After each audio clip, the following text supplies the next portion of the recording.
Here I have Nokia T10, and today I'm going to show you how to perform factory reset operation on this device.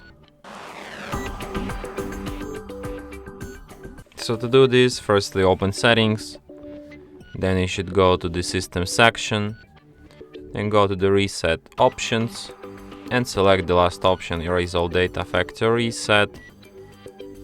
And then tap erase all data, then once again, and after that device will be restarted in about a minute or two.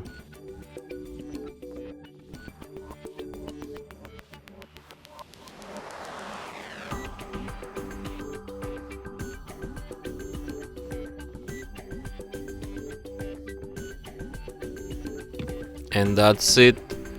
Thanks for watching. If you find this tutorial useful, don't forget to hit that like button and subscribe to our channel.